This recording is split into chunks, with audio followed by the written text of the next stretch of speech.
যার হক নষ্ট করছেন, মা বাবার হক নষ্ট করেছেন, মা বাপকে খাওয়ান না, মা বাবার খেদমত করেন না, মা বাবার হক নষ্ট করেছেন, পায়ে ধরে মাফ চান। বউয়ের হক নষ্ট করেছেন, বউয়ের কাছে মাফ চান, অথবা হক ফিরাইয়া দেন। জায়গা জমি ঠেলাইয়া থাকলে আজকেই না ফিরাইয়া দেন, দলিল সুদ্ধা দেন। নে ভাই নে, তোর দলিল সহ নে। যদি কারো নামে মিথ্যা মামলা দিয়ে থাকেন সেটা তুলে ফেলেন, নইলে কিয়ামতের দিন অসহায় হয়ে জাহান্নামে যাওয়া লাগবে। আল্লাহ আমাদেরকে হেদায়াত দান করেন।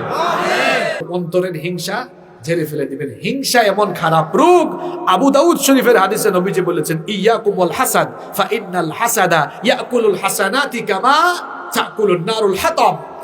আপনাদের নিচে কি আছে? খের না? এই আগুন খেরের মধ্যে আগুন ধরাইলে কি হয়? চলে যায়। ঠিক তেমনি ভাবে অন্তরে হিংসা রেখে নামাজ রোজা হজ যাকাত যা করবেন, এই হিংসা সব নেক আমল রে জ্বালায়া পুড়ায়া ছাই করে দিবে। এজন্য আমরা কারোর প্রতি হিংসা রাখবো, পর্দা পালন করব, মেয়েদেরকে পর্দা করব। আজ দুঃখের সাথে বলতে হয়, আমাদের মেয়েরা যখন পর্দা করা শুরু করেছে, আমাদের পর্দাসীন বোরখাওয়ালি বোনদেরকে আজ তাদের পর্দার অধিকার থেকে বঞ্চিত করার জন্য নোটিশ দেওয়া হচ্ছে। শোনেন, দুঃখের কথা কোথায় বলবো আজ। যাদের মেয়ে আছে, আপনাদের মেয়েরা নিরাপদে থাকুক, আপনারা চান কি চান না? আগে আমরা দেখতাম মাদ্রাসার মেয়েরা বুরখা পরে যাইত, স্কুল কলেজ ইউনিভার্সিটির মেয়েরা বুরখা ছাড়া যাইত। বুরখা ছাড়া স্কুল কলেজ ইউনিভার্সিটির মেয়েরা যখন ক্যাম্পাসে যাইয়া বখাটেদের দ্বারা লাঞ্ছনার শিকার হওয়া শুরু হয়েছে, ইফটিজিকের শিকার হওয়া শুরু হয়েছে, তখন মেয়েরা ভাবছে, আরে বুরখা ছাড়া এই বখাটেদের থেকে আমরা রেহাই পাবো না। এজন্য দেখা গিয়েছে আমাদের বোনেরা ইসলাম চর্চা শুরু করেছেন। স্কুল কলেজ ইউনিভার্সিটিতে এখন বুরখা পরে পরে মেয়েরা যাচ্ছে, আলহামদুলিল্লাহ। যখনই মেয়েরা বুরখা পরে স্কুল কলেজ ইউনিভার্সিটিতে যাওয়া শুরু করেছে, বখাটে লুচ্চা বদমাশরা এখন নোটিশ দিয়ে মেয়েদের বুরখাকে পর্দা করাকে তারা বন্ধ করতে চাচ্ছে। ঢাকা বিশ্ববিদ্যালয়ে গত এক সপ্তাহ ধরে আমাদের বোনের আন্দোলন করছে। কারা এরা? এরা আপনাদের মেয়ে, আপনাদের বোন। এরা বখাটেদের থেকে বাঁচার জন্য, বখাটেদের কুনজর থেকে বাঁচার জন্য বিশ্ববিদ্যালয়ে তারা পর্দা করে যাচ্ছে। এটা নাকি বিশ্ববিদ্যালয়ের পরিবেশকে নষ্ট করছে। তো এই পাগলাদেরকে বলতে চাই, শোনেন, পাগলাদেরকে বলতে চাই, এই পাগলারা, গত 2 বছর যে করোনা ছিল, তখন তো তোরা বিশ্ববিদ্যালয়ের ছাত্রীদেরকে নোটিশ দিয়ে বলতেছ নো মাস্ক নো সার্ভিস। হ্যাঁ, ঠিক আছে কথা। তখন মেয়েরা মাস্ক লাগিয়ে এসেছে, তুমি লুচ্চামি করে বলো নাই মাস্ক খোলো, পরিবেশ নষ্ট হচ্ছে। তখন আরো বলছো পারলে মাস্কের উপরে পিপিই লাগাও। তখন তো সচেতন কিছু মানুষ বেরোইছিল, পিপিই বুরখার মতো পড়তো না একটা, আবার মাথার মধ্যে হেলমেটের মতো কি আর একটা জানি লাগাইতো, দেখলে লাগতো যে মহাকাশ থেকে নাসার বিজ্ঞানী নেমে চলে আসছে, এরকম ভাবসাব নিয়ে বেরোইতো। তো তখন মাস্ক পরলো, তখন বিশ্ববিদ্যালয়ের পরিবেশ নষ্ট হইল না। পাগলারা গজবটা চলে গিয়েছে, আবার লুচ্চামির খায়েশ ডাকছে। এখন বুরখাওয়ালি পর্দা করে আমাদের বোনদেরকে বেপর্দা করে দেখতে চাও। শিয়াল যেমন মুরগির স্বাধীনতা চায়, তেমনি লুচ্চা বদমাশরা মেয়েদেরকে চোখের সামনে বেপর্দা অবস্থায় দেখতে চাও।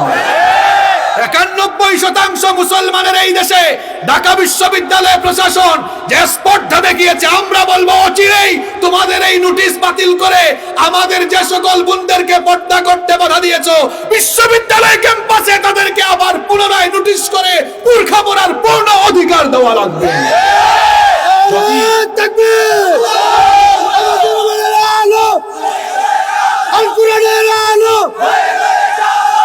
হাসিবুর রহমানের আলো নয়, আল কোরআনের আলো। যাই হোক, আমার ভাই অনেক আবেগী মানুষ, ভালো ছেলে, বসেন, খুব ভালো মানুষ। আল কোরআনের আলো ঘরে ঘরে আলো, অসুবিধা নাই। আচ্ছা, আপনাদের মেয়েরা, আপনাদের বোনরা, গতকাল সাতক্ষীরায় এক মাহফিলে এক ছেলে প্রশ্ন করছে, হুজুর পালিয়ে বিয়ে করা কি জায়েজ? তো ভাবলাম যেমন প্রশ্ন তেমন উত্তর দরকার। বললাম, তোমার বোনরে কেউ পালাইয়া নিয়ে গেলে তোমার কেমন লাগবে? খারাপ লাগবে। বললাম, তুমিও যে প্রশ্ন করেছো, যদি কেউ ভাগে নিয়ে যায় তার ভাইয়েরও খারাপ লাগবে। সুতরাং এমন প্রশ্ন করাই ঠিক না। নিজের জন্য যেটা অপছন্দ করেন, মানুষের জন্য কেন আপনি সেটা পছন্দ করেন? কি জাতের প্রশ্ন চিন্তা করছেন আপনারা? আপনাদের মেয়েরা কলেজে বিশ্ববিদ্যালয়ে পড়ুক, বখাটেরা তাদেরকে ডিস্টার্ব না করুক, আপনারা চান না? আপনারা চান না? এজন্য আমাদের মেয়েরা পর্দা করবে, বুরখা পড়বে, মেয়েরা চাকরি করবে, ব্যবসা করবে, যা মন চায় মেয়েরা যে কোনো প্রফেশনে যাবে, কিন্তু পর্দা করবে, আমাদের কোনো আপত্তি। তারা তো খুব ধৈর্যশীল মানুষ ভাই, এতক্ষণ ধরে বসে আছেন, 2 ঘন্টা হয়ে যাচ্ছে, আলহামদুলিল্লাহ, খুশি হয়েছি আমি, খুব ভালো মানুষ আপনারা।